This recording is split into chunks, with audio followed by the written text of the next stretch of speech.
Oh,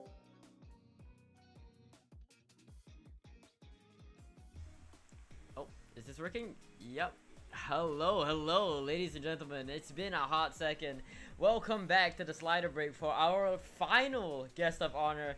Ladies and gentlemen, my name is Gami Crayola. I am your host, and joining me in the VC is a very special person. You might not know them, if you haven't really dabbled in the higher rank ranges, but today we have LumenLogic, your 5WC, OCL, and Easy World Cup, or one of your Easy World Cup hosts, but I think I'll let him do the introductions. Lumen, how are you doing tonight? Hey Gami, thanks for having me. Doing okay. For me, basically just in the northwestern land of Canada, basically just waking up around an hour ago. So it kind of polar opposites. But yeah, it's nice we could get this at a time that pretty much the whole world's awake, or most of it at least. Yeah, and I'm very pleased to have you here. I mean, let's just introduce ourselves. Let's just do some formalities. What do you do for the OSU scene? What do people know you for? I think most people probably know me the most for my work on 5-digit World Cups 2025 and 2021. For the past, I guess it would be 7 years now. I've been kind of dabbling back and forth on hosting OSU Collegiate League, effectively a OSU tournament created for people able to represent essentially like whatever university or college they attend. And then I also just have dabbled into the reading community in Easy World Cups a little bit. That one goes as far back as 2017 technically, but most people nowadays probably know me for hosting the Easy Mod World Cup that occurred in 2024. Actually, sorry. Sorry, that's a mistake already. The Easy Mod tournament that I hosted in 2017 was just a regular Easy Mod tournament. I think 2024 was the first Easy Mod World Cup that ever got hosted. But I'm not sure if anyone actually did one before 2024. I'm just mostly sure that no one did. Right.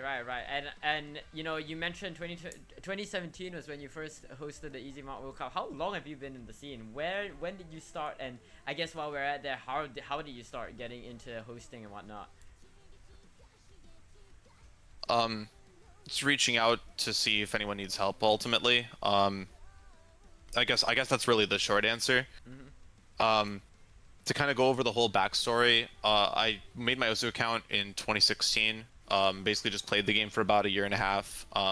Didn't really play farm maps, so it was just like good for my rank at the time. Got into tournaments, played a couple tournaments, and then I think the very first tournament I ever played in, Easy Mod number 1, I think it was back in mid 2017.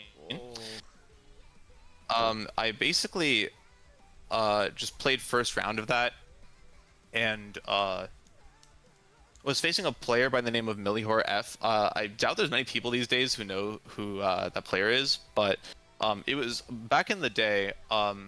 There wasn't really any qualifiers at the time. We pretty much just had 32-ish signups total for the whole tournament, just at like a quick 1v1, and or maybe a little bit more than 32. And then the top 32 ranked players were basically just selected for the tourney. So I was like a 5-digit at the time, facing like a 4-digit right off rip, and the reason I told the story is I got absolutely destroyed, like 5-0 instantly, and it was single elimination. I was just booted out of the tourney, but at the time, it was basically just the host at the time, Nitsuga5124, who I think name changed to Vicky at some point, and Christy as well, who you might recognize from like a few Romanian OWC teams.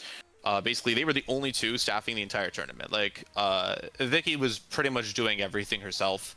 Christy was helping with streams a bit, and so I reached out to them and was like, hey, do you want some help with it? And then that's how I effectively was like, I guess you could call it co-hosting, but because of just the lack of people helping. And that's before all the infrastructure got built, right? Is that am I right to say that? Yeah, pretty much. Like back when ref sheets didn't exist, I think really, as I just mentioned, like qualifiers wasn't really a concept back then because no one really knew how to do the proper sheeting for like generating qualifier results back in its inception. In like I don't know exactly what year, but I just know that at some point during 2019, I even hosted a tournament myself where I made my own qualifier by basically generating the results myself manually. Like I literally just took all the MP links, put them in a sheet, and just manually inputted like all of the scores into the sheet, and then just ran some Yeah, calculations to yeah, sort them effectively. yeah. It was a brutal So it time was some back scuff there. times, Yeah, no. but I'd say, Yeah, yeah, go for it. oh, I guess like to wrap up the whole like when I started hosting tournaments, I think the big one was early 2019. Someone by the name of Halapinecone was starting up what we now know as OSU Collegiate League, but was then called OSU Collegiate Cup. Um, we they were definitely kind of just like had the vision and didn't really have that much overall experience in the community yet. Just had good intent, trying to like you know kickstart the idea of like, hey, let's do a collegiate cup. But I, having been in the tourney scene for about a year and a half at that point, just in the background, I just had some more knowledge on like the intricacies of like um, following like a proper schedule for the tournament, like how to like assigning refs to it, just the general skeleton of like what to do for a tournament. And so I pretty much just reached out at some point and just like I saw they were kind of struggling a bit, asked if they needed any help, and then from there I just kind of like yeah, I just became a co-host for that, and then the rest is just history at this point. Yeah, no. I mean, a very, very long history, and with you starting in 2019, that basically means that what you've been in the business for what 6 years at this point, give or take. um, yeah, like 6 or 7. Yeah, no. I don't really keep too much track of it at this point. Yeah, I know a no. lot of people have like, spreadsheets where they like religiously track like what they've staffed and what they've hosted. Like I'd have to go and do so much backlog to figure all that out at this It's point. not worth it. Honestly, a little. I think it's a good practice to probably track it, just for your own, just kind of like happiness, I guess. Because I kind of wish I did, but at the same time, I don't really know if that's necessarily the most important part to me. It's like I guess just the memories I made along the way and just like the friends that everyone's made along the way. Yeah, that's true. That's really ultimately what I value more. Yeah. No, I mean, and I think that's very valuable, right? It's not just a self-fulfillment thing. It's about seeing other people and whatnot. You don't need like a indicator to really tell you that, oh hey, I'm doing I'm doing a good job and whatnot. So yeah, you know what? Let's just jump straight into our list of questions because we have a whole lot of stuff to talk about today. Let's start with philosophy. You've been in the business, as you mentioned, for give or take 6-7 years. I mean, what is your hosting philosophy, and why do you do what you do? Everybody has a different answer, and what do you think is the most important thing? I think ultimately, I started hosting tournaments because I participated in playing in tournaments a lot in like 2019 or so. Like when I really, really, really started kickstarting like hosting like bigger stuff. It was with the mindset of I've had such great experiences as a player in a lot of these tourneys, and I want to be able to try to like effectively give other people those same experiences. Yeah. Just like try my best to like just set up a platform for people to just like have fun playing the game. That's I think that's ultimately it. Like I just took enjoyment and like was just happy to see that people were like I think the most revitalizing thing in general that I see in my tournaments is if anyone ever just comes up and just says like, hey Lumen, I really appreciated That's like so real. just like this experience. I just had a lot of fun. Like I know someone recently came up to me and was just like, yeah, like 5WC 2025, I just had like so much fun in it. And like that makes the hundreds of hours of work like worth it to me. That like We are so staffed at the bare minimum. oh sorry, I didn't catch that. We're so starved of the bare minimum. Yeah. I honestly don't really know if I have much else other than that. I think overall I still just like doing hosting tournaments. I think if I just absolutely hated every single second of it, I wouldn't be doing it anymore. Because for a lot of people, like OSU is ultimately just like a side hobby that we all take on. So Mm. just because like we enjoy it. Like even if we, complain here and there about the map pool sucking, or, just have our gripes here and there about the stream quality, we still ultimately enjoy this game. That's for the most part why all of us are here. And if you're not enjoying yourself in either playing an attorney or staffing an Get attorney out. or like hosting, then just like, I wouldn't say that, harshly, but like in general, you should just, we all got only one life. Like you should just use it to do something that we enjoy, right? Yeah. And yeah, I mean, I think that's very valid. I think a lot of other hosts have said, especially, bigger hosts that's been in the scene for a long time, such as Dio, and they're like, I kind of just want to watch players play the game. I wanna see players having fun, and I think that really targets the core of what it means to be a host. I mean, while we are at on the topic of hosting, let's talk about OCL. With OCL having 2 iterations in a year, I believe, you have OCL Winter and is it autumn? Wait, I'm not too sure. I'm not a OCL MF. Yep. Yeah, that's right. Well, Mhm. it's technically fall, but like fall, autumn, same idea. Yeah, It's like yeah. the 2 main school terms in the North American school system, essentially. And having 2 iterations in a year for a project with as many players as OCL, how do you keep things fresh for players? I mean, no, not keep things fresh now, but how do you prevent yourself from being burnt out as a host? Because there's a lot of work that goes into it, I imagine. I feel like I have a real answer and a joking answer. Which Give one do me you want both. first? Give me the joke. Give me the joke answer. Okay, I think the answer is you don't. I don't actually. I think like I watched part of Dio's interview, and I think that he like did, based on his answers, just on the surface of what he answered, like I think he did a really good job at like approaching it as like I'm going to give myself a break on like the downtime from my big projects kind of thing, right? And like that kind of revitalizes you and like prevents burnout. I think my solution to burnout across the last several years has been just the dangerous answer of just push through it. Like I don't really feel like I'm only very recently starting to kind of like truly take time for myself to actually like, relax and try to regenerate my energy for like the next days and all that. For a long portion of like collegiate leagues or just various other things. It was like, especially in the recent few years, it's basically just been like 7-day work weeks, just because like on the just weekends because I can. you have to on the weekends you have to actually do stuff for your tournament, right? Yeah.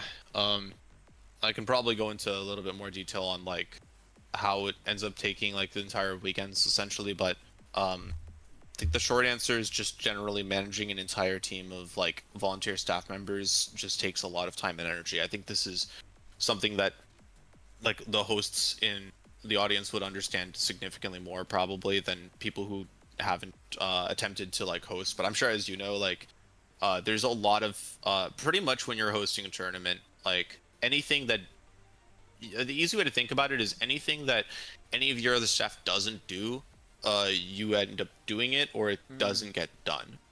So it pretty much scales to your own perfectionism and how much effort you want to put into the tournament to make it good, and how much you want to try to adhere to like feedback expectations and all that. Right. And I mean, But yeah, back to the whole preventing burnout thing. The real answer is yeah, like I did take some breaks here and there from collegiate league when my life got like busy enough.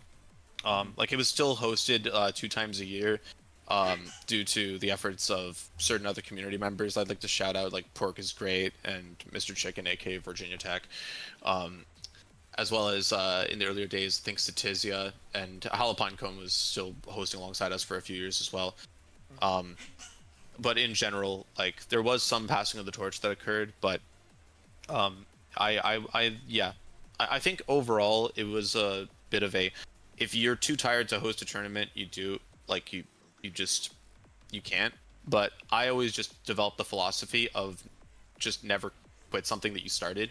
Like I absolutely went into every single tournament and almost like kind of crawled to the finish line several times. damn. Like basically to the point where it was like, oh, I'm not hosting anything for like a few months after this because realistically, I am extremely drained. Like, Mhm. um, yeah, I still remember how um I don't want to say this in that much of a bad light, but like I kind of maybe hosts will get this, like how relieving it is to get to the end of one of your journeys and be like, I finally get my weekend back. No, I mean I think tournament players also get it. Like, what do you mean I don't need to spend the weekday schedule hell getting schedule hell, and then the weekends playing 7 tournaments in a week? Like, I think it goes for all of us trying to maintain the hobby, right? Yeah, and like to be clear, like I still love the majority of hosting and do this because I enjoy like the volunteering aspect and like Mhm. the management aspect and like the everything that goes on in the tournament. Like I still enjoy doing it, Mhm. but like like any job in life in general, like there's always your like bad apple situations or like Right, your right, right. kind of like the bad things you don't want to deal with that just kind of bog you down over time. And like I think really the other reason actually for preventing burnout is just like never really trying to run two tournaments at once. Like Oh, I know one oh, guy, oh. Bakugo, who hosted like four tourneys at once, and then like I unfortunately didn't really see him in the OC community too much after that. Uh, I don't even know if anyone even knows Bakugo at this point because I don't think he's been in the scene for like 5 years. mhm. But that was one like lesson to me to like not really, never host multiple tournaments at once. Sorry, I think that's like an actual. I didn't even plan that answer, but I think that's an actual real answer to that question. Don't host. Yeah, I mean, and the thing is, when you host multiple tournaments at once, like you're going to diminish the quality of at least one of them. Like, there has to be a trade-off, right? Right? Yeah, Yeah. for sure. Because like yeah, just opportunity cost. That's the word I was looking for. It's just you can Economics. only be one place at once. Yeah. Mhm. Mhm. And yeah, I mean, I guess that's all to say. I mean, just having put so much time into your tournaments, is there ever a point in time I'm sure there are plenty of times where you're like, okay, no, I don't want to do this anymore, but what keeps you coming back? Like, is it just that wallahi mentality that, like, oh, I know that once it's all over, I'm gonna feel really good about myself? Or is there some kind of obligation that you have towards the community? Thanks for throwing me a bone there. Actually, I like the answer of just the self-accomplishment aspect of getting through a tournament because Mhm. it really does kind of feel like you're climbing a mountain at times Mhm. in terms of like getting to the end of like some big tourney that you've been already kind of planning for like a month or two in advance and then actually running it. Because even if it isn't too many hours a week at any given time, every single OSU tournament takes a 3 month commitment and you have to be willing to kind of sign off on that in Yeah. order to just overall like get you know all the way to the finish line ultimately of one of those tourneys. So especially when now in like the more recent days a lot of like let's say additional custom projects or additional like pressures to make the rules like more perfect essentially or like more complex detailed staff teams with like like full on like pool tryout processes for map poolers and stuff like Ah, that. yes. All of that stuff takes so much additional planning. Like we'll talk about 5WC a lot more later, but I uh I was planning for 5WC 2025. I want to say in like August 2024 was when it Oh. started, and like November and December were both pretty busy for me overall. Mhm. Like working a lot on like the Christmas week off. Um, I'm just trying to get it out by like mid July or sorry, mid January. Mhm. So yeah, like it definitely can be like a long stretch of time for like these bigger tournaments that require a lot more pre-planning. And I mean, do you consider OCL like a similarly big project? In a different way, I guess, because Hmm. if you just take a typical tournament where well, let's see, well, most common tournaments probably like rank restricted, let's say 4v4 team size, but you basically can just team with anyone you want around the world, right? Yeah. Like Yeah. it's pretty much just you make your own team, you submit that team, and Mhm. then you play qualifiers, and then you play like the brackets. All you really have to do from a management standpoint is essentially just, and I'm not saying this is a light amount of work, but just to kind of set the ground foundation, like you're pretty much processing the team signups, and you're having like a registration period, and then you're having a qualifier period, and then you're running the bracket essentially for the double elimination. The thing about Collegiate League that makes it so like that more complex to host than like the EasyMob World Cup that I did last year, or like various other smaller tournaments that were more like kind of simple in nature, is the initial registration process of identifying what schools everyone go to. Anyone that's familiar with Collegiate League knows that we effectively request that they provide their like school email address as a form of verification, which was basically a eligibility requirement effectively copied from Collegiate Star League, one of the main like esports university leagues in North America. And in order to actually process those, so I guess like first of all, people sign up individually first, similar to like a World Cup actually, and then they end up forming into teams. Yeah, like with tryouts. Not in the same magnitude of World Cup, because a lot of these schools are like literally 2-3 people, just kind of signing up as like a team of 2. So they don't need a tryout, but like there's still the overall management process of first processing individual registrations and then processing team registrations, and then people being confused about like what that means, and then you tell them to read the rules doc, and then they don't read the rules doc. Yeah, like I don't want to be that guy, but like there's a reason that over the 5-6 years of OCL running, we now have permanently agreed to put a flaming text, actually read the rules at the top of the document. Yep, that's right. Because for tourneys that have a more complex kind of like registration period, it can be genuinely important to do that, because you don't really know who going into it, like who's going to be the captain. Like in some team tourneys, I know I've like captained a lot of teams, and like I'll actually go read the rules document. I know, shocking. I actually read the rules, but yeah, like I know for like when I put myself in that kind of leadership position as a captain, like I'm definitely just going to be like reading the rules to make sure that, because I just you know, don't expect the rest of my team to, honestly. Okay. I think in general, like back to the whole like OCL thing, there's then like the additional screening of like actually verifying the emails that we do, and also is that all manual? I mean, sheeting's the one thing I still don't really know too much info about. Honestly, it's kind of amazing that I've been doing this for like several years, and I've just been blessed with like cheaters who can do all this stuff. But like, yeah, I think the cheaters do kind of like half manually, half like automatically just ping out, or I'm pretty sure they basically just like they do actually send like confirmation emails to all of the players typically in past pretty much if they haven't played in like the last year or two, just to like re-verify that they have access to the school email, to try to verify eligibility. It's not a perfect process, obviously. And even like trying to create like an eligibility criteria like for everyone across the world for like what constitutes a university or college student is really, really difficult, because you know, the North American school system is very different from like various school systems in Europe or various school systems in Asia. I'm pretty sure there was one with it's Henry, definitely right, comparing apples to oranges. Wasn't it like something like Henry, like his high school is tied to his college or something, and then, you know, he was able to participate and stuff, like some edge cases like that where systems are different. Honestly, that's not one of the edge cases I'm familiar with, but I do know Henry played last year, so I actually have to like check. But yeah. Sorry, I think I maybe tangented a little bit from the initial topic on that one. I mean, it's perfectly fine. Like, that's what we're here to do, you know. That's why that's why we have all the leg room. You know what? You know, let's just to keep us back on track. I guess while we are on the topic of, you know, OCL having so many things to do, how do you keep OCL fresh? I know this year you started trying to do Swiss stage, I believe. And I mean, what else do you do in order to keep the experience fun and keep the experience fresh for players, especially given like 5WC has so many iterations, OCL has so many iterations?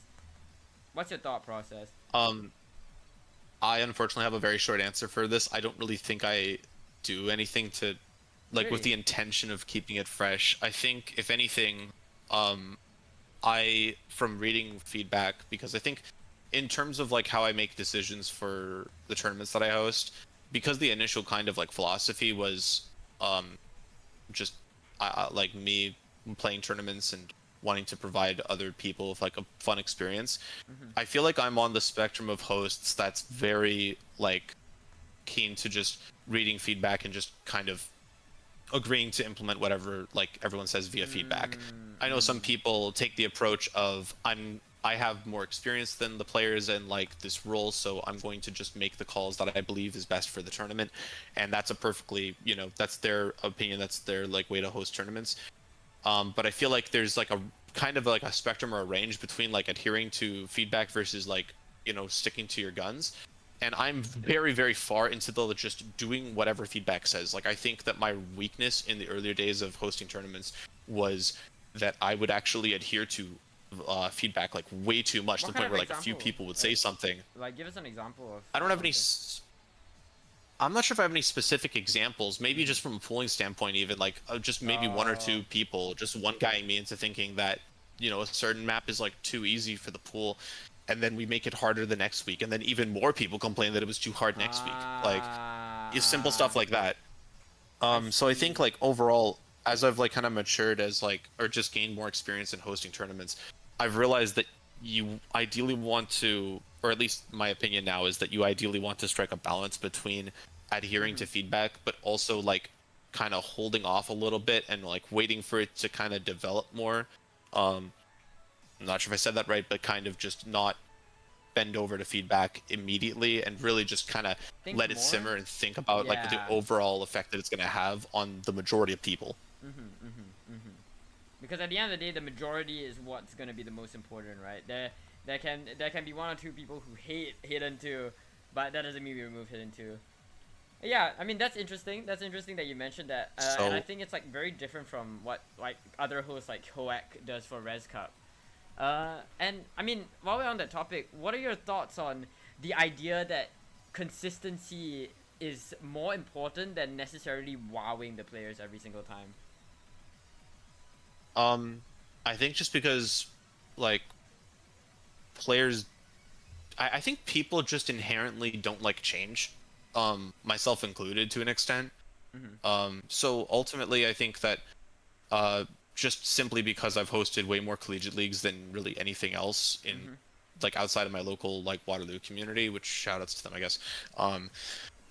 Basically, I just have found that like overall the feedback has been like, especially recently, just people want to just see more like kind of generic pool picks and just more of like a just standard tournament experience. They just simply want to gain experience. Like the reason for the Swiss, for example, for 2025, like I guess in terms of like the, you know, changing it up and like why I decided to give the option to do the Swiss was really just me going around asking in off season a few select people like, hey, so what do you think about like this idea? This is generally speaking my idea making process for tournaments. Actually, it's just I have an idea, I go around and just ask a sample size of people who I know have a lot of tourney experience, like, hey, what do you think of this? Right. And then once the 20 or 30 of them, like when most of them are like, yeah, I think this is good, then I kind of like further flesh out the idea and develop it into like an actual concrete rule that is, you know, actually has less loopholes or less like gaps in it in the rules document. Like, yeah, like 5WC 2021 was like an entire, just, we had a committee of like, you know, 10, 12 people that I just kept reaching out to for a bunch of different calls that we made for that. Just in the background. It's generally why I value quality assurance as a position in tournaments so much. Like I didn't really do like a lot of full-on hosting tournaments outside of like OCL and 5WC, but I tried to help out in quality assurance where I could across the community. So yeah, if I have like host type roles in like a lot of different other tournaments that I didn't necessarily host, that's probably why.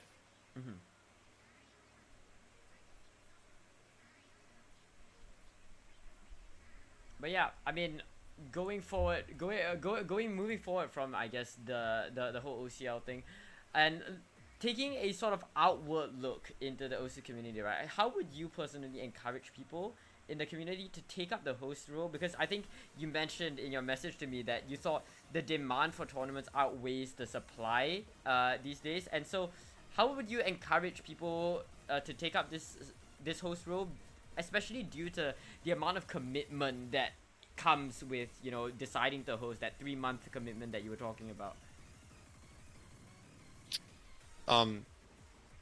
To confirm for the audience, yes, I did say that before the we were talking for like about 30 minutes before we went live. And yeah, I did kind of mention like a few things that probably would have been nice for the interview, but um yeah, like what I mean by that is like 5, 6 years ago, there was just a lot less players, and like just generally speaking, the size of a tournament was like a lot smaller. Like I mentioned that easy mod tournament that I played in like 2017, where there was only like 30, 40 people. Now, like, or in general, like I ran some stuff that had like almost every single team qualify, and like the overall gist of OCLs in the earlier days was like, oh, we have like 62 teams that registered. All right, let's just make a round of 64 with 2 buys instead of have a round of 32 qualifiers. Right. Which I know everyone's probably thinking like, oh my goodness, why in the world, like, you know, that was like unheard of at that point. Now it's like you'll have 100 teams trying to like play in a tournament, and then I'm pretty sure like, you know, people will still put their foot down and go like, well, there's only like 32 spots in qualifiers. We're not going to expand it because we simply don't have the bandwidth for it. You're hearing that more and more. So okay, I think the first thing that I would say for like a host role is like, I think that the commonality I've experienced from watching people, like, I don't want to use the word fail as like in hosting a tournament, because that's kind of just obviously subjective, but for lack of better phrasing, like people who just like have their tourneys go worse than expected to the point where they just don't want to do it again, is just being like overly ambitious. Huh. Like what I mean is like kind of just having like this huge vision to try to push the tournament to be like bigger than, you know, without accounting for their resources. Like, you as a host are a resource manager. You need to, you pretty much, like, every single tournament is only going to be as like strong in quality and production as the people on the back end. You are one person as a host. You cannot do everything like yourself if you're trying to make it this big extravagant experience. As I'm sure you know, Gammy, from like the 6WC, with how many customs you guys have produced, and like just the amount of people that's required behind that. Yeah. Every single person only has a limited amount of like time as a resource, and you pretty much just ultimately, like, the job that you're kind of voluntold to do as a host at that point is to pretty much manage those resources, because there's a chance that pretty much no one else is going to like step up and help you do that. Like for example, 5WC2025 was like not just me managing all those resources, but like multiple other people kind of going in and managing those resources, which is why it was able to be such a large thing. But I will get into this further later. But even that was something that I like had larger visions for initially, and I had to basically just strategically cut down all the things that I wanted to do. Like, I saw that you guys did donation goals in 6WC. I actually wanted to do that initially, but cut it out because I was like just way too stretched for just managing like various other things, which again I'll get into in another point later. I think like in terms of like, really, I think that you need to be like willing to just have like a huge passion for helping out in order to do something like hosting. Another thing is like, just don't do it for clout or like for fame. That's a thing. Like obviously yeah. some people do, but I feel like that's kind of how your mind gets clouded by just purely wanting like number go up and like more attention, and that ends up basically detracting from the overall fun and the experience of it. Like, going back to the point of avoiding burnout, you got to be having fun with it. If you're doing it just for like the clout, and it isn't like some massive open rank tournament, like, I'm sorry, you're gonna realistically get like somewhere in the range of like 10 to 100 viewers on your Twitch streams. You're going to like, you know, just be known by like your local community. Like, you're not like you know, OSU is a big scene, but like, you can't just kind of you know, walk in and suddenly be doing like any of those big events. Like, It comes with time. you got a lot of people work from the ground up, essentially. Like, all of these like quote unquote big figures that, you know, you see around the community, like, Res Cup? my honest opinion is that they got there because they just kind of like kept working at it more and more and more. Like, they started small and like kind of just grew the reputation for just putting in good like hard work, essentially. And, you know, like, all power to all of them to, you know, getting to the point that they're at. So yeah, in terms of like hosting, like have fun with it, and like you got to do it if you're gonna have fun with it, and you got to like set realistic expectations. Yeah, and I think one thing important to know is like consistency, right? Is very important because you can't get this sort of like small to large idea without the consistency, without the fundamentals to do it. Exactly. I learned just pretty much how to ref, playtest, pool, stream, commentate, like all the bare bone like back end stuff. The only two things that I basically never managed to learn was just generally how to make sheets like me, because I definitely grew a reputation early on in the OCLs for so much as touching one of the sheets and then everything just goes Oh, blank and that's I'm like, real. That's where real. what happened? All right, what did I do this Control time? Z, Control Z. And like graphics, my only graphics experience is there was some computer science class I took that had like 1 week of using GIMP, like which is Oh, Jim. basically oh, what's it called? Yeah, like I don't do any graphics either. Like the more recent 5WC that I hosted, like Thank you, not Golden. entirely graphics fault to be clear, but the graphics was oh sorry, did I say 5WC? I meant OCL. Oh, OC. I remember Um, the design that because hasn't been released, right? it got released like a day or two ago, Oh but shit. basically like the solution, and that wasn't even me, that was actually Mr. Chicken. Like we just basically took the old Yep, logo from yep. last year, admittedly, and literally we're just like, oh okay, we're just gonna like put a Microsoft Paint over it and just be like 2024. In fact, I'll just reveal something about my profile picture. The profile picture was made by actually another Canadian like tourney player in the community that I've known for a long time, Rhetoric, and the Canadian flag is literally me just taking the picture, taking it into Microsoft Paint, and attempting to draw a Canadian flag, like as if the dolphin's like holding it. Like if you look at the image Yep, really, really closely, yep. there's this brown stem emerges from like the hand area, and I just like I know how poorly I drew it like 7 years ago, but like I mean, yeah, like It I could do stuck. a better It job, but it's stuck. still just like I just thought it was genuine and funny, so I Yeah. kept it. Yeah. So in general, I don't do graphics, I don't do sheeting, but like a large part of my ability to like host tourneys, similar to what I know Dio said in his interview as well, was pretty much like you just uh, got into the groundwork and just did like all of those other roles like when no one else was doing it. Like I was literally hosting like local tournaments for my own university, Waterloo, where I was the sole host and I was doing everything myself. And when I say everything, I actually mean like literally I was the host of the tournament and there was no staff under me. I'm not sure how many people Well, have been in a situation like that before, because I just happened to be from like a local community that just happened to have like a really large OSU populace. But um yeah, that's an actual like thing that happened. Like damn. my true very first like solo hosting experience was actually like way back in the winter of 2019, where it was the first ever Waterloo OSU Cup, and it was me hosting the tournament, and there was 8 people that signed up to play in it, Oh. and Oh man. I I need to release some of the documents for those not only the sheets but the pools. Like Oh. we don't have a way to show it on stream, but maybe I'll show it as some bonus files afterwards. It is some funny stuff. Like context, I pulled like some 6 minute Porter Robinson song Oh in my Fremont days. 1. Like Oh it my was days. bad. Like Oh. The this is only what I way mean you could by get worse is like by putting halftime in your pool. Oh. no, we didn't. We didn't. We Oh didn't put man. halftime, but Oh. yeah, like it's some real old head stuff. Yeah. Yeah. Yeah. Yeah.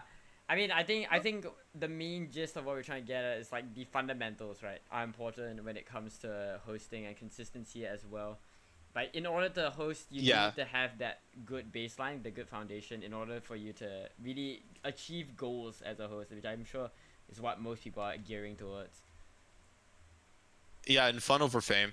Yeah, yeah. Just if I just created that buzz phrase, like just yeah, Well, yeah. I mean, we are. like I've made it an effort in all my tournaments. Sorry, You go for it. I Go for just it. Go want for to it. like while on the topic of that, one more thing. Like I've made it an effort in all my tournaments to never identify my name in conjunction with the tournaments. Like I'm not trying to shade people that do that, but Uh. my philosophy has always been like I am absolutely not 100% responsible for all of the experience that the players are getting, and also all of the like effort that like the staff are putting into like the tournament. Mhm. Um, like ultimately, Like someone asked me in like sheets like, do you want to put like hosted by LumenLogic on 5WC 2025? And I like that was one of the only things I was really opinionated on explicitly excluding because I just Really? did not want to take like heightened credit over other people working really hard on the tournament. Like I Damn. think that there's a lot. I mean, maybe it just happens to be the people that I've interacted with who have told me in the past that they just express distaste towards like that behavior. But ultimately, I've always tried to kind of just keep the philosophy of like we're overall a team, even if there's certain positions that appear to some people as quote unquote higher or lower than others. Like Mhm. everyone's a team, like all helping these people have a good experience in a tourney. Right. Right. And yeah, I think that's very interesting. I never thought of it like that. And I guess that's also part of the reason why you never made it a point to make your name known in the scene as well, right?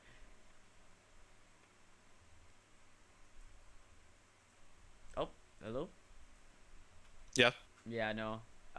Well, I guess while we're on the topic of 5WC, let's sort of pivot into our long list of 5WC questions then.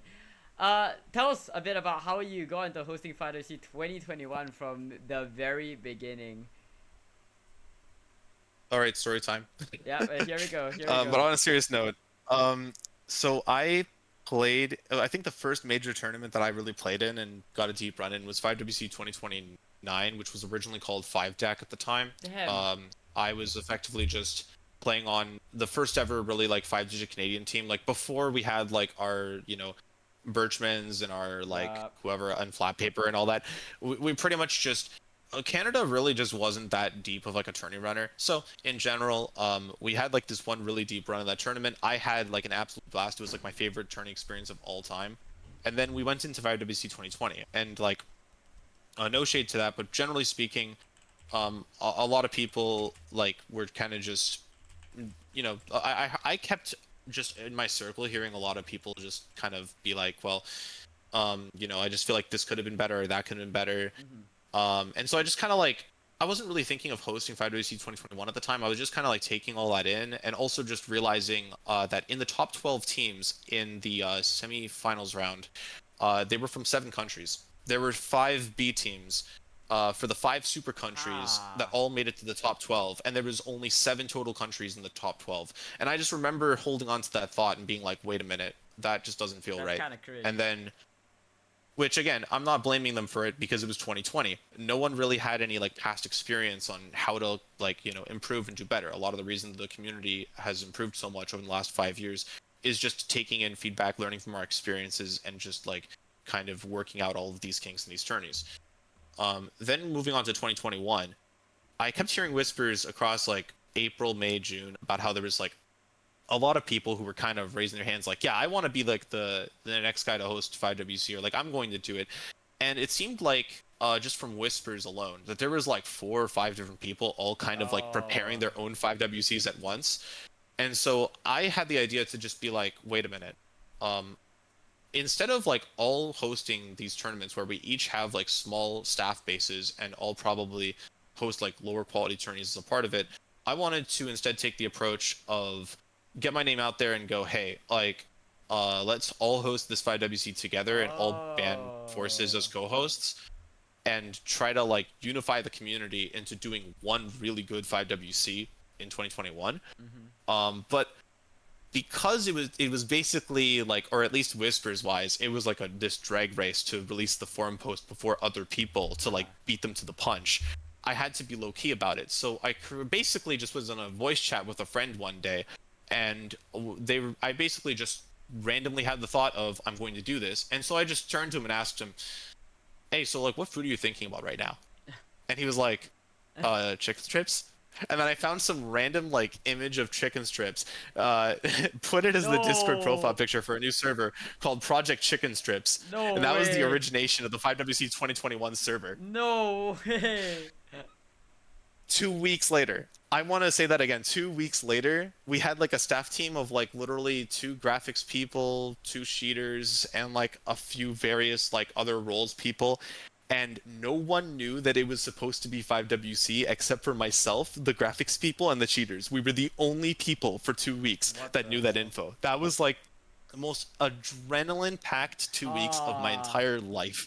That was well, maybe that's an exaggeration, but it was honestly kind of insane how we created that server, and then within the span of like only 2 weeks, we pulled up the graphics and like the sheets to basically just host what ended up being like the tourney with the most registrants of all time. I will admit that was probably one of my like more proud kind of like general things that we did.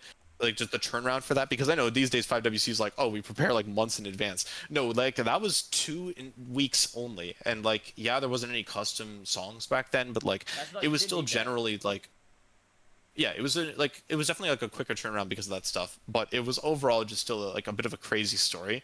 Um, and then like obviously once we actually revealed the news, everyone kind of freaked out. But then I immediately obviously was like, if anyone was originally like kind of planning, or actually, what order did it happen in? Did this happen before the forum post or after it? I just know that at some point I reached out to all the people that were like supposedly planning to do a 5WC. In reality, it was all just kind of like whispers, and honestly, everyone else kind of just was at the theory crafting stage and not really having like a concrete plan or anything. Um, to really just drive home why the 2 week turnaround was crazy is like we kind of revamped the rules from 5WC 2020 like extremely hard that year. Oh. Anyone that was like old enough to remember, we made the BWS way more strict, arguably controversially strict. We had a rule that basically had it so that if your performance points was higher on some third-party server than on Bancho, you were basically not able to play. So shout outs to the few unfortunate people that basically got hit by that rule. Damn. Including one really strong Hong Kong player. I'm forgetting their name at the right now, but it was like actually insane. They were just, oh, Ming, right? Okay, yeah. I don't even know how many people know Ming these days, but this guy was just basically just really popular for like getting 70% FCs on really hard maps and still being like top 100 because of it. And they just basically deranked all the way down to 5 digits somehow. So thank goodness we found that third-party server thing. And I could have sworn there was at least one or two other like kind of big rules that we did that were like eligibility wise, but the thing I really want to or like my absolute proudest rule that I've ever basically created was admittedly the idea of minor league. Remember how I said earlier that there was 5B teams in the top 12 of 5WC 2020? Yeah. That's when I had the idea of, wait a minute, let's just take B teams and like, because we were debating between either A, cutting the B teams and C teams entirely. Like people were saying like, yeah, it's unfair that like, USA can basically make a C team that makes top 12. Yeah. Like, true. So I thought about it and was like, okay, how do I create a format where where all these like larger countries can still sport like a decent percentage of their total signups, but also not hinder the experience of like the best possible teams from these smaller countries that we want to have like some more representation and have like a deeper run in the tourney and have more fun with it. And that's when we decided to do basically the minor league, and actually have all the B teams and C teams join a minor league instead of the main tier as it was called back then. And obviously because it was the first, was it? Yeah, I think this was the first time that I actually had done like 2 brackets at once, so that alone was stressful, just trying to host multiple brackets at once. And it's something I didn't mention about why collegiate league is so stressful as well. Collegiate league's always had the concept of inclusivity and trying to make the tournament as big as possible and strain ourselves to just give more people more experience and opportunity to play. So very quick after 5WC 2021, we adopted the tier 1 and tier 2 approach for OCL, which a lot of people know these days, as like allowing us to have like multiple brackets of top 32. Like hosting one bracket of round of 32 is not like that much work. Hosting 2 brackets that are both round of 32 is obviously more work, and then from there it just scales to the point where like one time I hosted a round of 32 and a round of 64 at the same time essentially. So remember that whole thing I said earlier about not hosting multiple tournaments at the same time? Well, yeah, I mean, like, I basically broke that rule for multiple years at this point, if you count multiple brackets as multiple tournaments. So, like, yeah, that's what I mean by if you want to not burn out as a host, really just realistically look to the next 2-3 months and determine whether you actually have, like, the personal capacity to do all that stuff. Right. Like, I thankfully have managed to push through a lot of those, but there were times where it came close.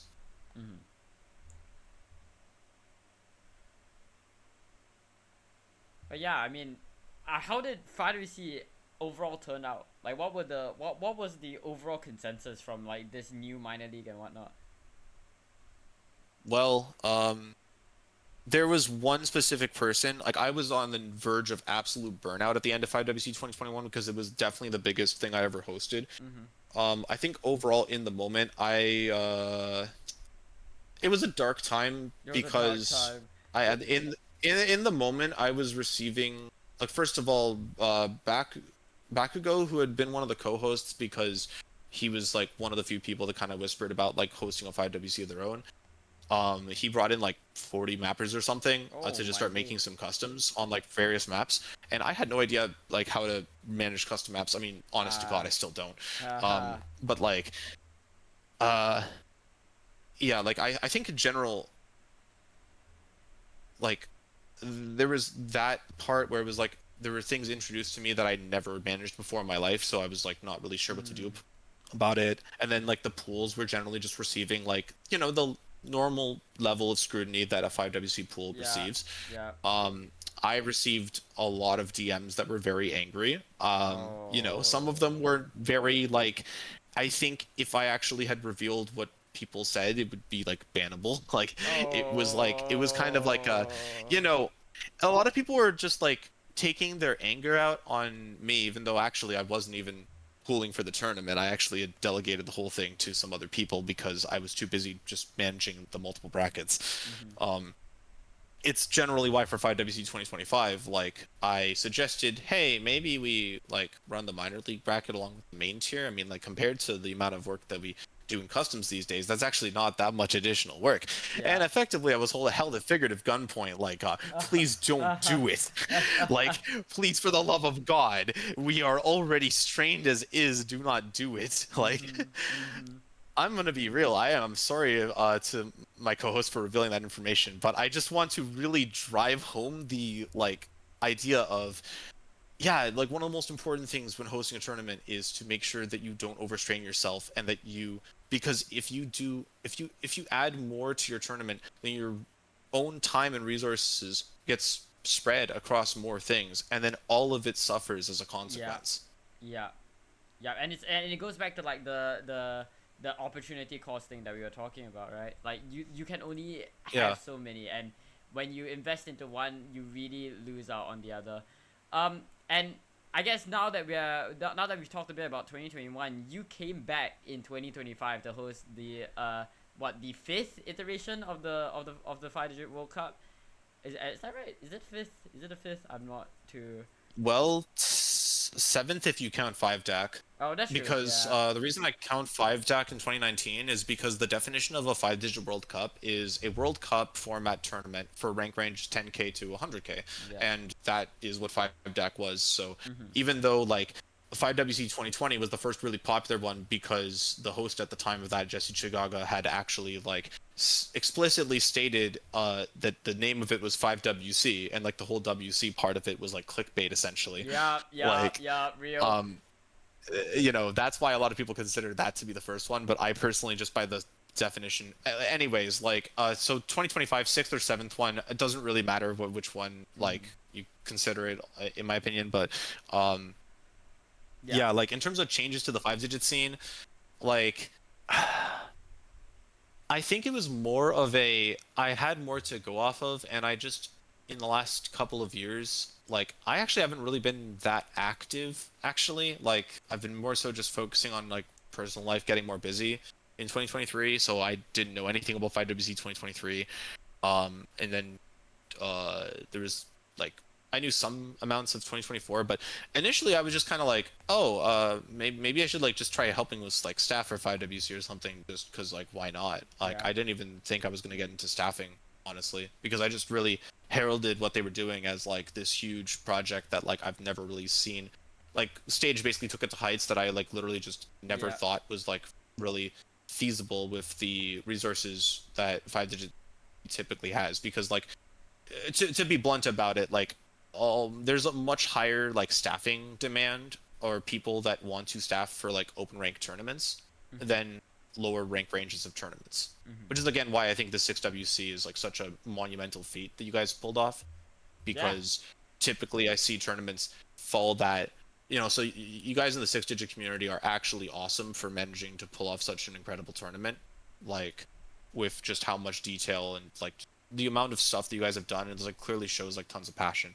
But basically, for purposes of 5WC 2025, like I basically just one day, I think like a few months after 5WC 2024 concluded, I was just kind of in a friend chat, like actually just joking about the concept of posting 5WC 2025. Yeah. And then Stage literally Yeah. reached out to me, saw that DM, or saw that message in that friend chat, Hey, do you wanna and was host? just like, hey. And then we talked for like an hour and a half, and then he basically just like assessed that like, yeah, I think you're good, like to do this. And I didn't believe in myself to do 5WC 2025, like the entire planning process.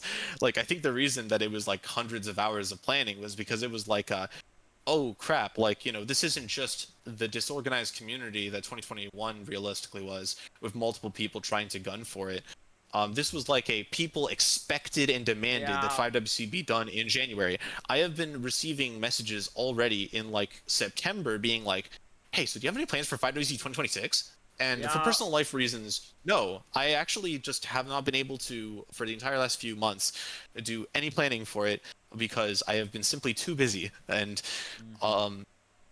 yeah, like it is incredible how passionate the community is now, to say it positively, about like getting 5WC done and the start of the year. Like one of the reasons I'm so like passionate about hosting 5WC is that well, the community is like 5WC is the tournament, no matter how people feel about like its de-ranker hub type like atmosphere, or Yeah. whatever other like criticisms people have. Like it is still objectively the 5 digit tournament that receives the most attention because that's not my decision. It's just like the whole community just likes it. And I think that ultimately stems back as well from like OWC and just that being like a huge beacon of the Yes. community and like the most popular tournament, the one that's actually posted on the tournament side of the forum thing. Yeah. That's the one that everyone knows, and so they just see WC and they're like, oh yeah, no, so clearly this is the tournament that we should all care about the most. Regardless of really like whether there's other tournaments in the background of the community that people might enjoy more because of their own personal experiences, and 5WC objectively gets the most like attention out of all of those. Yeah. Which ironically also goes against my point about trying to just kind of like lay low and not really care about the fame of it too much. It was more so my mindset, and again, this is just something people are gonna have to trust me on. Like my mindset going into 5WC was like, because this is a tournament in the 5G community, the community that I've been in for the longest time, that has the most attention. This is like basically my biggest opportunity to try to basically help the most amount of people have a fun experience, not just from a Right. player perspective, but also just from a perspective of people spectating the tournament. Because one of the biggest motivations for me in the early days as well was I actually used to be like a absolute OWC #1 fan, no life kind of person. Like I was literally watching like OWC 2016, 2017, Oh, wow. 2018 in my early OC days, like every single match. If there was a match in those 3 years of OWC, I probably watched it, and I slept 5 hours a night on between Saturday and Sunday to make sure that I was watching all those matches. I think I woke up in the middle of the night to watch one of the matches once. What Like, like yeah, football, that was like my football. early days. Kinda, but like it was ultimately like a huge passion. Like I was definitely that starry-eyed kid that was like, wow, this is so cool. Like, it would be like crazy. And my goal also, I said this before we like went live, like my end goal for a long time was to become an OWC commentator. And then eventually I realized like, as you can probably tell from this interview, I'm not necessarily the best with like speaking in front of hundreds of people kind of thing. So yeah, like I still remember like the first time in 5WC 2021. This is again a massive tangent. I'm so sorry, but I think this is a good one. Like I was not that scared speaking in front of like just a Twitch number, like back in the day anyway. Like, and then 5WC 2021, I had like a stream where I was doing like some captain reveal thing, and it hit 350 viewers, and I accidentally saw that and was like sweating I bullets was for like, the rest oh, of the stream. shit. Oh shit. So to kind of dive all the way back to like the 5WC 2025 hosting and why that was like such a major difference, it was really just because the community had grown so much and there's so many more people that like cared about it, that it gave me the incentive to be like, you know what, there's enough people watching this, like maybe it's worth kind of investing in Yeah. trying to Yeah. like purchase these custom songs, do all these bigger custom projects to really just have a few big wow moments that surprise the community. That was like the original intent essentially, to basically just initially it was literally just grand finals tiebreaker and maybe like one or two other songs to just kind of like surprise people with like really investing into like a few really big wow moments that people would walk away from the tourney and like remember, instead of just the natural thing of like people just having a close match randomly, or people just having like a random cool experience with people where that ends up being their number one takeaway from like all the tournaments that they played in. Because realistically, if you think back to a tournament you've played in the last year or two, I'm betting you probably can only remember a single time that you like actually, you know, remember as like, oh yeah, like this is the one moment from this tournament that's like super memorable for me. Like I know of even like a month ago, the only thing I even remember from like a tournament I played in a month ago was that my tablet DC'd for like, or just started glitching for 20 seconds during an easy mod map in a free mod 2. Like, Oh. all right, cool. Like, you see my point where it's like, Yeah. I just think that, you know, trying to artificially create some big wow moment was hopefully going to be worth the investment to basically just really gives people like a really, you know, nice time. And yeah, But yeah, yeah. I mean, you're talking about this wow moment, right? And I think this segues very, very well. So, how did you approach the heightened expectations, and like, how did you approach having or fabricating all these wow moments going to 2025, and as well as you mentioned, is it you thought it was worth it, and in retrospect, was it worth it for you? I don't know if face cam on, but I just started like uncontrollably grinning because I'm like, oh boy, here we go. Okay, all right. Yes, where you Okay, want you so wanted it. yeah, so basically in terms of like uh in terms of custom apps and custom songs, I think I'd like to just take a bit of extra time to go back to the OCL iteration that occurred right before 5WC 2025 for some additional context on what I did. Um, my co-host for that pork is great. Basically, like I joined back in to like, you know, host in the fall. We were about to start the tournament up, and then he invites me to this production server where he's like, "Surprise! I have 9 custom songs," and I'm just What like, the fuck? "Well, wait, we don't. I don't even know any." And he was like, "Can you get like some mappers for me?" And like I don't even really know the mapping community so much, so I basically just reached out to University of Waterloo and was like, "Hey guys, I need some mappers for something. Like I can't really say what it is, but like You gotta believe me. you You guys gotta please believe like, me. You gotta you know." believe me. Yeah, it was like I don't really have like mapper connections, so I was already like sweating bullets. Like, how in the world are we gonna? Thankfully, he handled the graphic side of it and actually like, you know, paid for some awesome graphics that occurred on all of those like custom songs. Um, but in general, it was a colossal nightmare to try to manage 9 custom songs, and there was another person that was significantly more experienced than me who was gonna like be helping out with that, but they got busy with a certain busier tourney. That tourney in question being OWC, because Oh, another damn you. huge thing about staffing resources is when you're hosting a tournament in the fall, and there's a bunch of people who are trying to like help out with OWC or your tournament. They're probably going to choose OWC, and I don't even blame them for it, right? Yeah. Like especially if that person in question is like one of the head map poolers of OWC as well, so like, you know, it's just like Yo.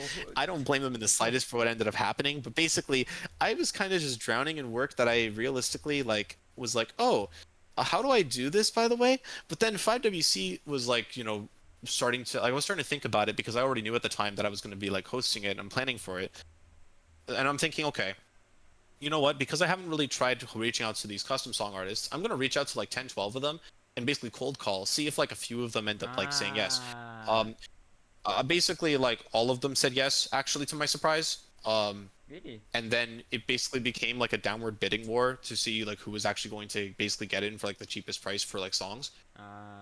And then what ended up happening from there was like I went in and was like, okay, well, I'm just going to like, you know, like let's just start garnering some like staffing positions. I will already say, I've already messed up at this point to the story. You Uh-huh. want to get your mappers probably before your songs, Huh. Huh. Huh. I think that's probably because useful. what I've like learned from people that know way more than me about this stuff, aka like I just again was hosting 5WC, so I was lucky enough to get this guy named Leiden to join. You guys might know him. Oh, who is this guy? And Leiden was like, hey, I didn't even know who Len was at the time when he joined, and he was just like casually like, yeah, I have like these friends that like I can like ask to help join and help us map. The three friends in question were all BNs. I was just like bewildered, like, okay, all right, cool. Um, and then obviously there was Gordon. Like I can't go talking about 5WC 2025 without talking about the impact that Gordon had. He was Mm-hmm. effectively my, kind of he was getting into like the back end like so much in terms of helping out with like managing all the graphics and the stuff. So I knew in terms of 5WC that I was going to have more resources than OCL, but ultimately like I didn't expect that many like song artists to say yes, and then also I didn't expect that. Yeah, I had like these huge like BN names, but we only had about 20 mappers that signed up or so to help with mapping for like these what was actually 7 custom songs after a certain incident happened in December where I allowed in a 6th custom song, and then the person in question was like, "Hey, can my Oh, friend also join?" wait, why do I And feel it like was I know what like you're talking about? it was a 3 a.m. decision. Like Was it I will Sugo? admit, Was it like it was my Sugo? Was fault. it Sugo? The person Sugo Sugi was the 7th person actually that joined in Yup, terms of yup, yup, the songs. yup, yup. Yeah, and the 6th person that invited them in, let's just say that their song never actually got used because it Hmm. wasn't their song. I wonder who this guy is. I wonder who this Yeah, guy is. so there was originally supposed to actually be 8 custom projects for 5WC. And then we put like a lot of time into one of the custom projects that ended up actually being a AI generated song. Huh.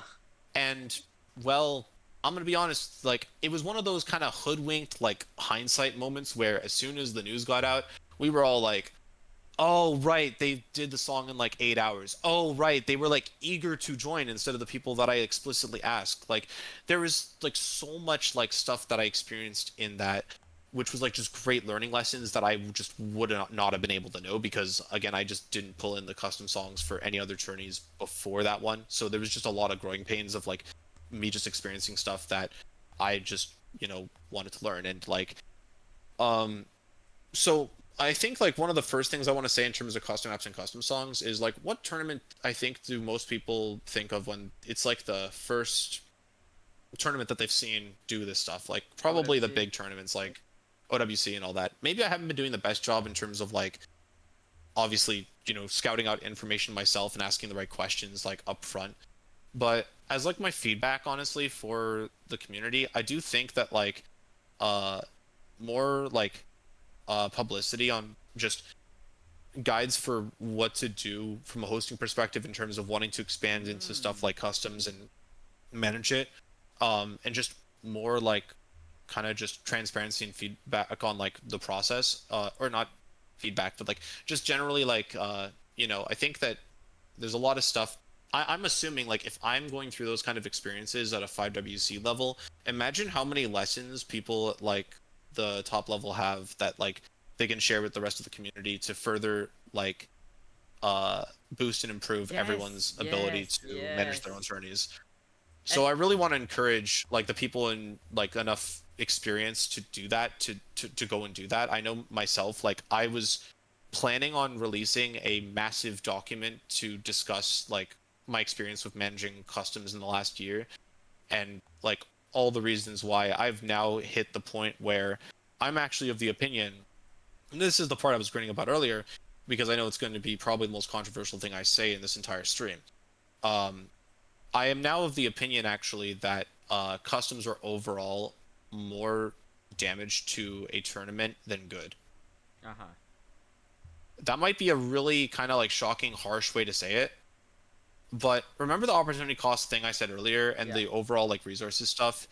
Mm-hmm. And I also want to be crystal clear that when there's an opportunity available for like these larger tournaments that have like thousands of people watching it and like just generally like it's kind of more so like there is actually like a lot more overall various reasons to do it. Like it's still, I'm not trying to say it's a bad thing. Like no, bigger is better in general. Like it's what I mean. What the direction I'm coming from is really just a prioritizing like your own resources as a hosting manager, as we've been talking about across this whole thing, in terms of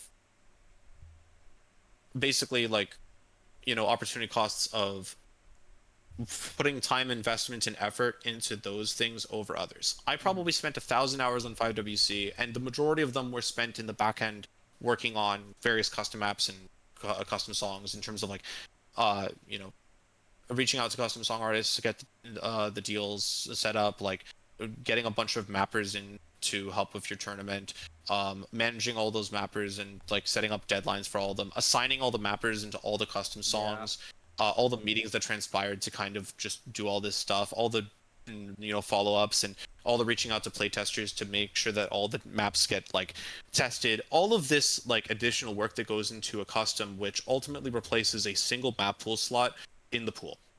Yeah. Yeah. I'm just gonna let that sit for a second. Like, trust me, I love customs as much as the next guy. Like, I really do like them.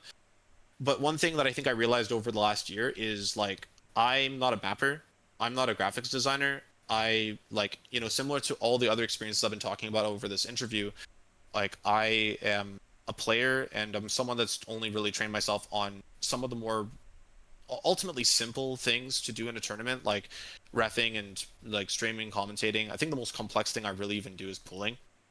Like, I think a lot of it's knowing yourself and your own abilities. Like, I'm pretty much like without Leiden and Gordon, those customs would have been probably like significantly worse. Like, we still had some great mappers and we had an overall bar that we were hitting for like the mappers in question. Like some, there was actually like a bar set for like what mappers were like allowed in.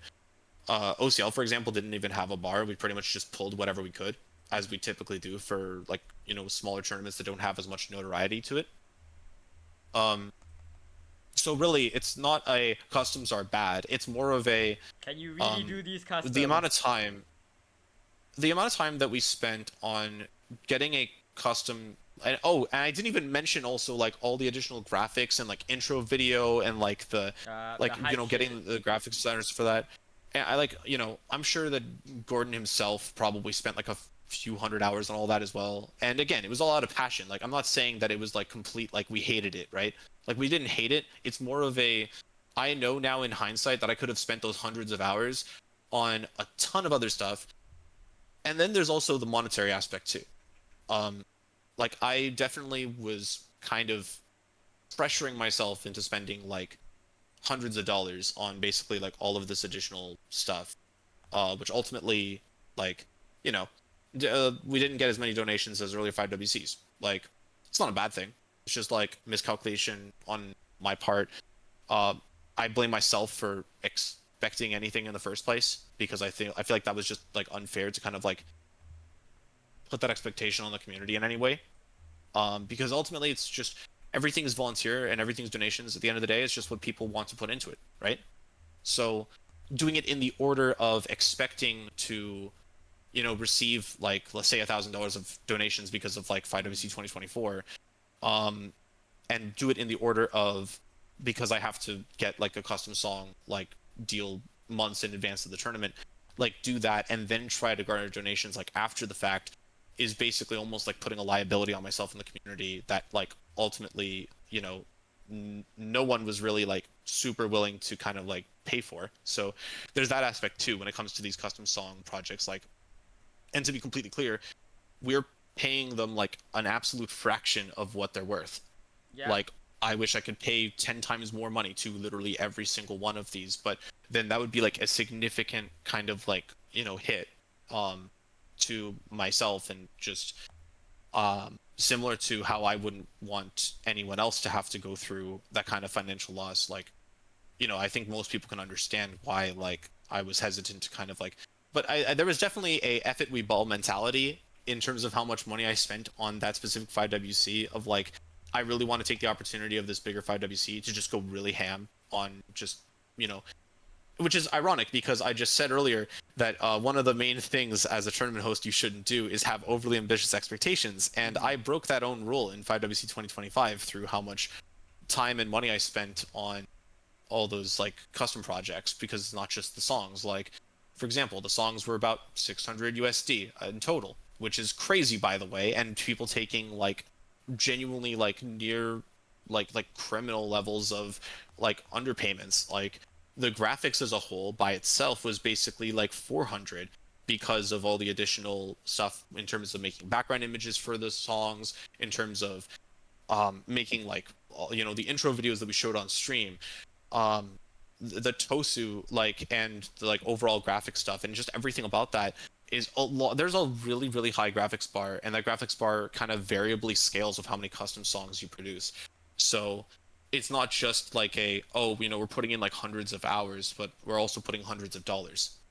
Yeah. Like no one should really feel obligated to fork that over for what's basically just supposed to be a fun hobby at the end of the day.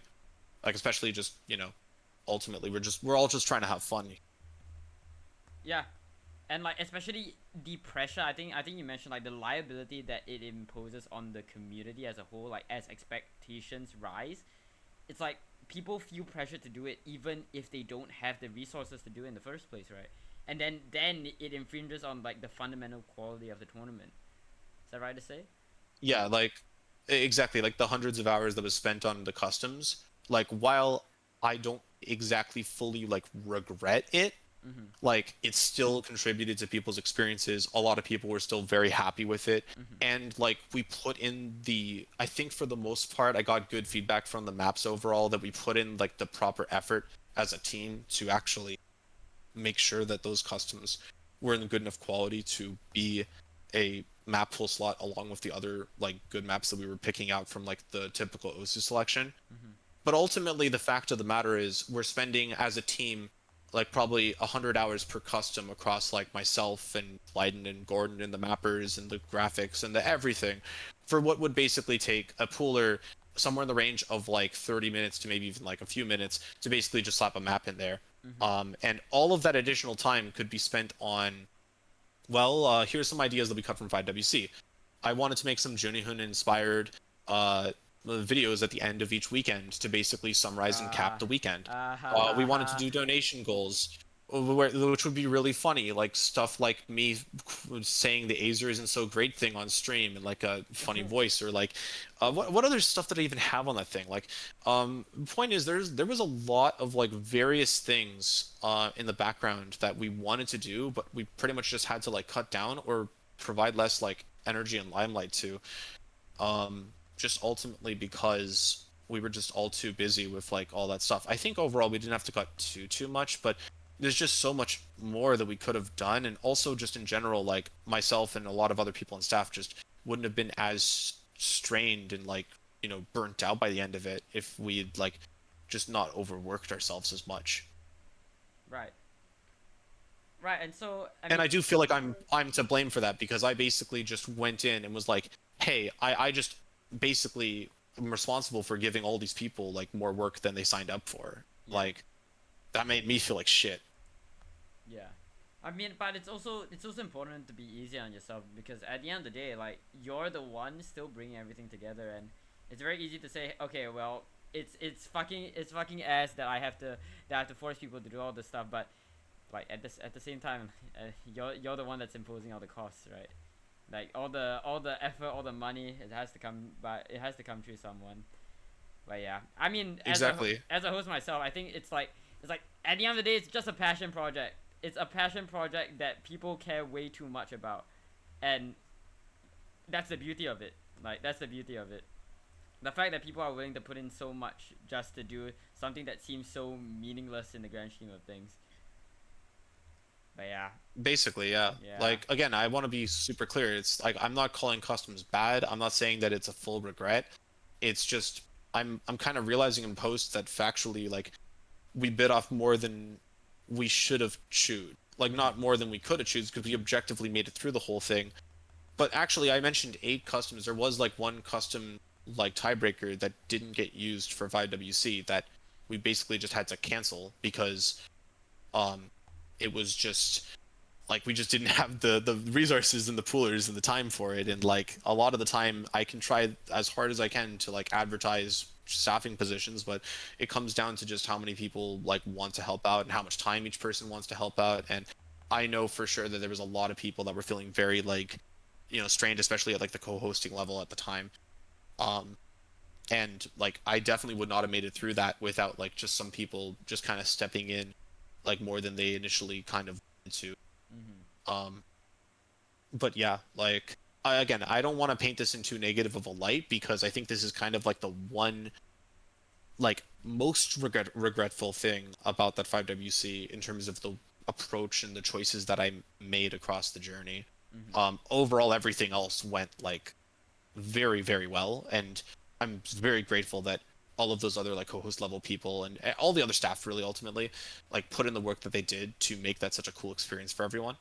Mm-hmm. As I'm sure you'll feel like very soon once this is over. Oh my goodness, and it's gonna be over very very soon. That's the final match is gonna happen like in what 40 minutes. So oh well, I'll see how we'll see how it goes. We'll see how it goes. But I think we are sort of hitting that time benchmark. I'm just gonna drop a few more outward looking questions. I think we've gone through a lot of your opinions on hosting and whatnot, and all of it is very important. But I think it's important to look at OC as a community, and as a person who's been in the tourney scene for years, what is like a way or a sentence that you can use to describe the overarching changes that you've seen across the years as a host, as a player, as and whatnot, and what do you love? What keeps you coming back to the scene?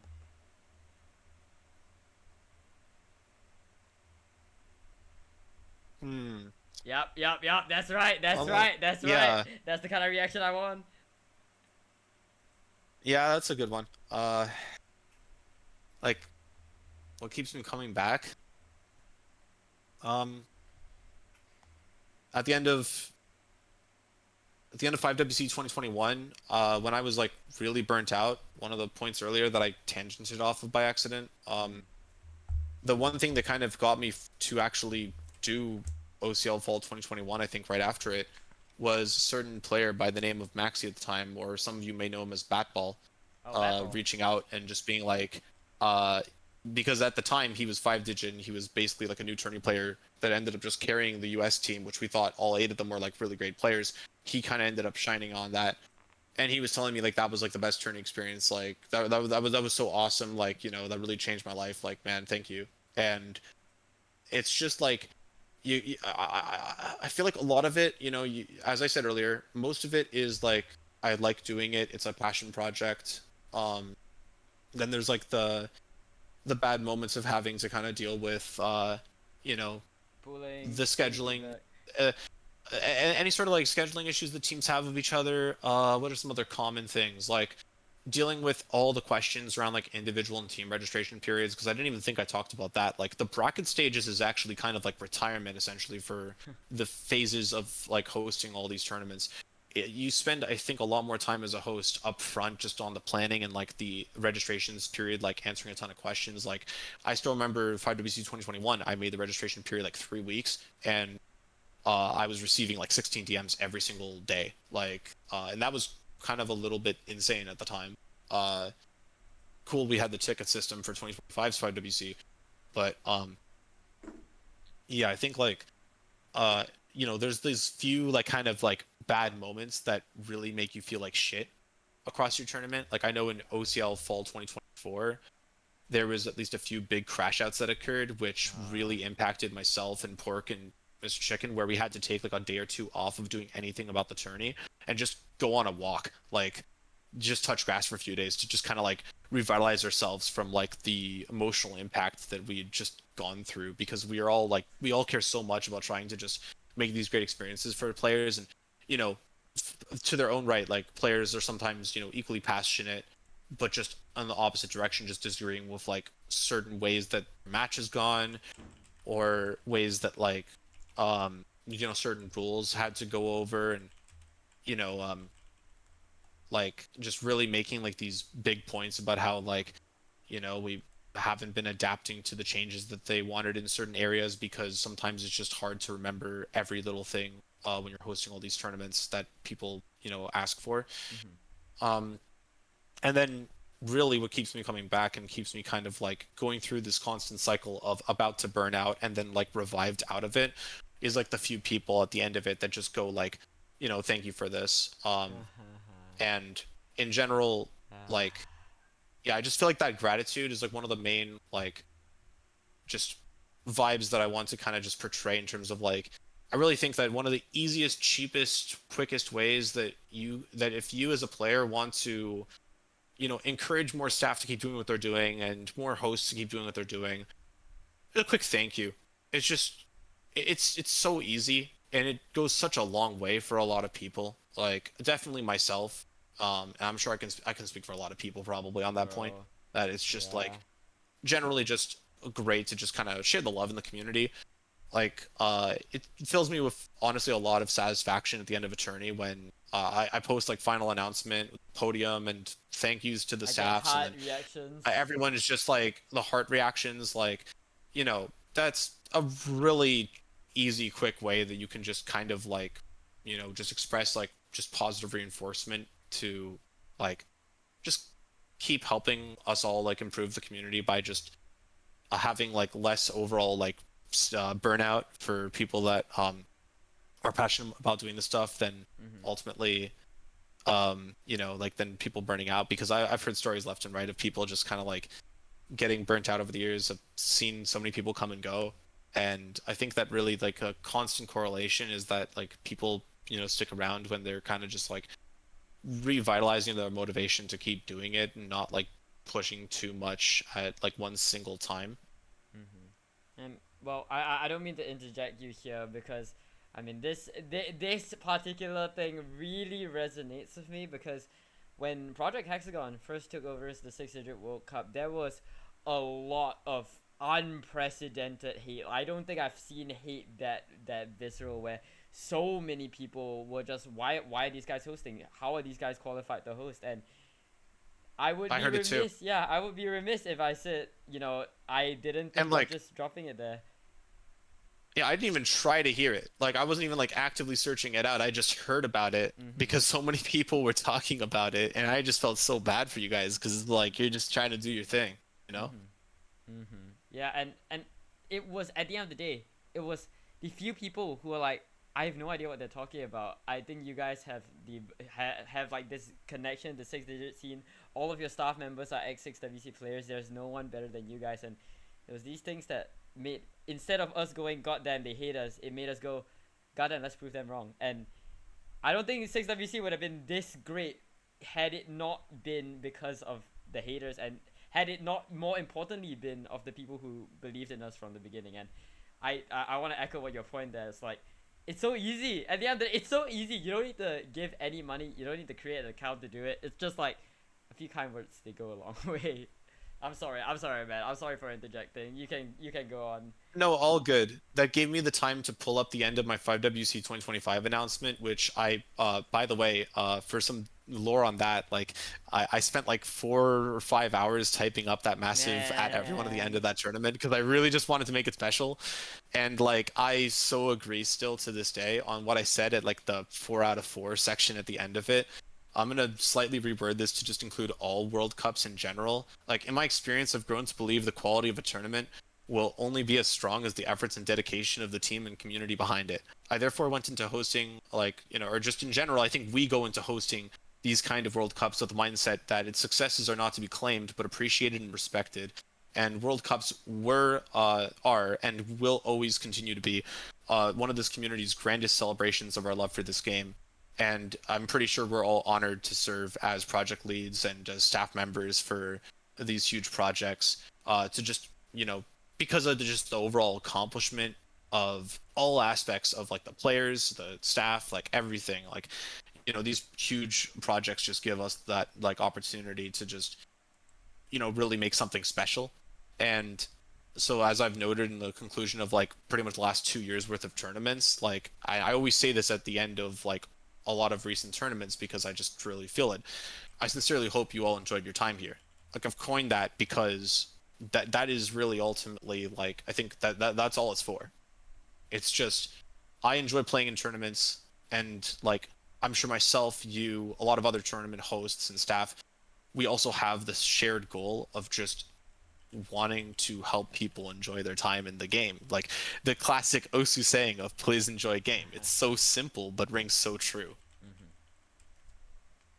Yeah, that man, man, and it's so ironic that you mentioned this end of 5WC as, you know, tonight is gonna be where 6WC ends, and that's kind of that's mostly the reason why I want you to keep you till the very end, because at the end of the day, you know, from a World Cup host to another, we might not be as great as, say, Shadu's taking 4WC for God knows how many years in a row. We might not be as crazy or be the forefront or have the viewership as OWC does, but for what it's worth, the rank restricted community is equally as passionate, if not even more passionate. The fact that we're willing to put this effort, despite having a fraction of what OWC or 4WC or 3WC has, is I like to say that it's testament to what the OSU tournament scene is really, or what the OSU community is really about, because there is no other game that has such a tournament driven, or such a passion driven, such a community driven community like OSU.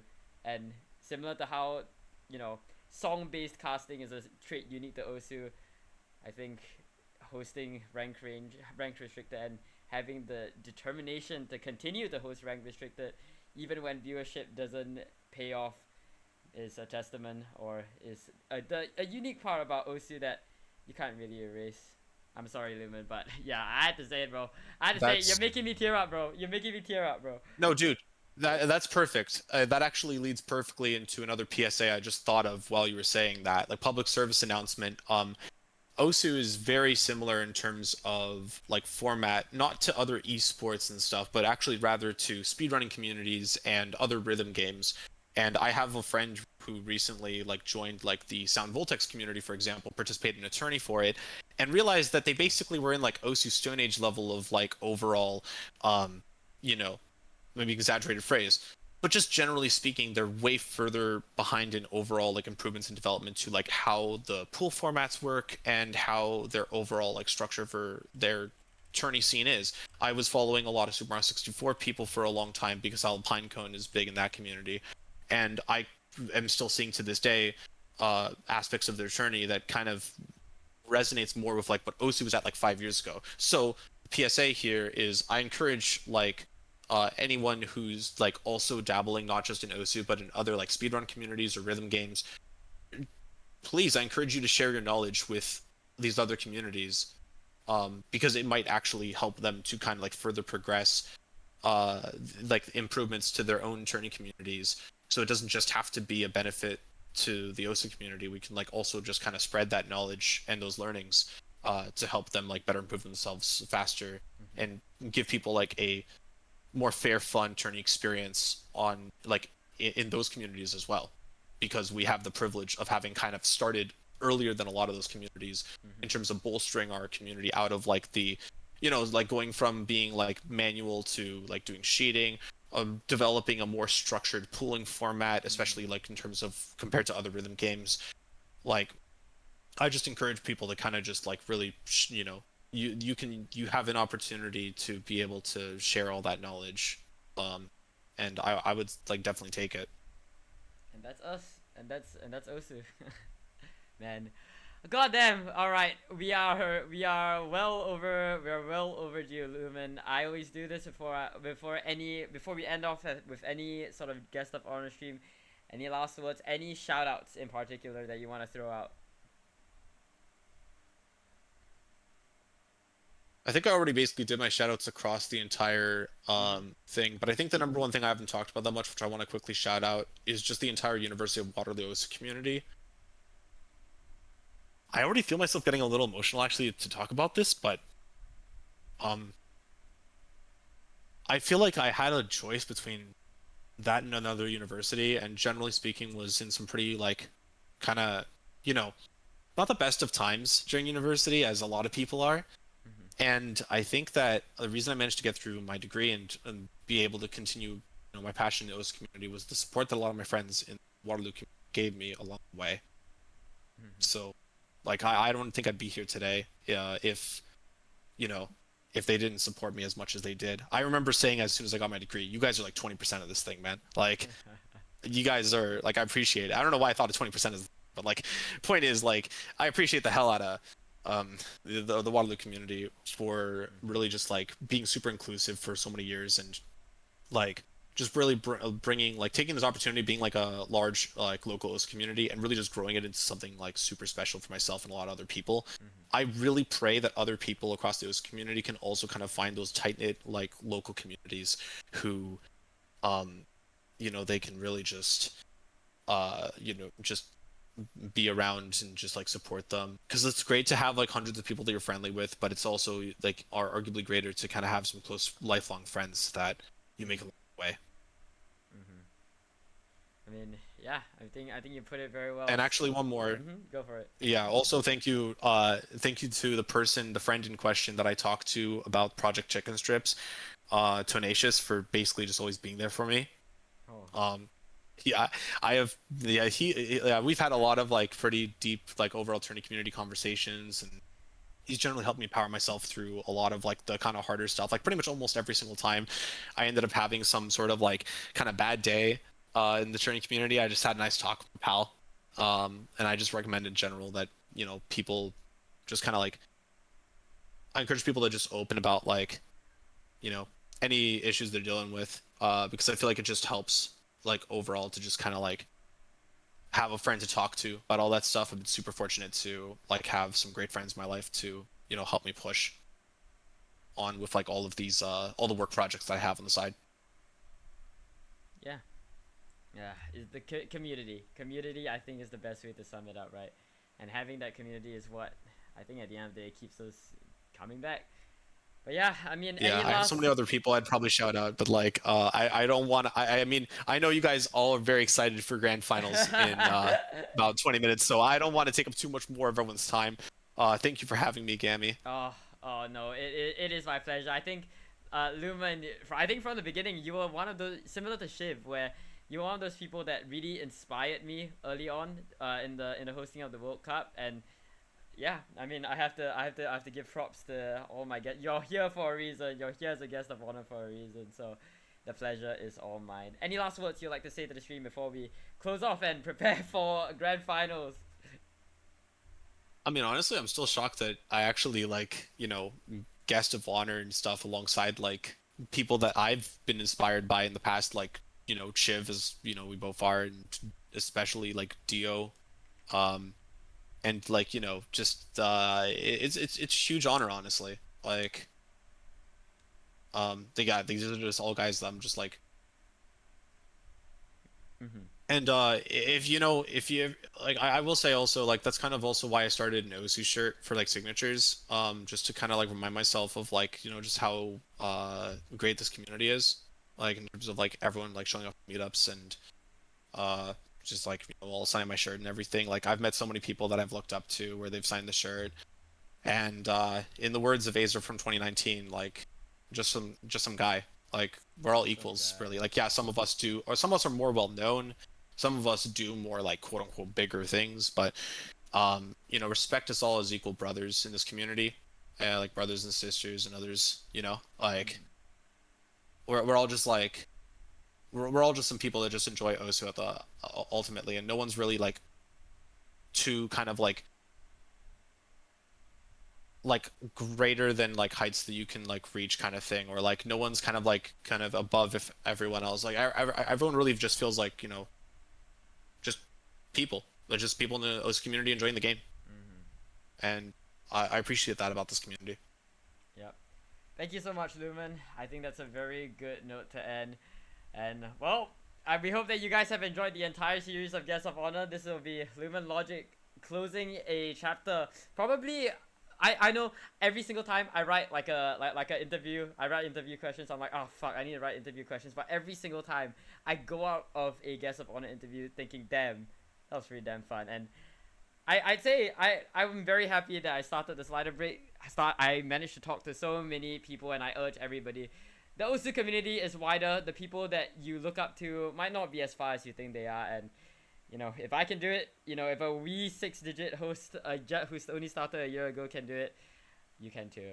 But with that said, ladies and gentlemen, thank you all so much for watching. For everybody who supported the Slider Break series since its inception, thank you so much. It means the world to me. And with 6WC almost coming to an end, well, I hope that you guys are as excited as I am to finally see the close of this grand project. But I think I think we can close it off here. Thank you all so much for watching. We'll be coming back very soon in 20 minutes to witness the Philippines versus the USA for all the marbles. And well, me and Woem will be on the casting booth. We'll be right there to give you the action on the ground. But that's it, ladies and gentlemen. Thank you so much. My name has been Gaming Crayola. His name has been Lumen. And we'll see you when we do. Goodbye! Yep, later everyone.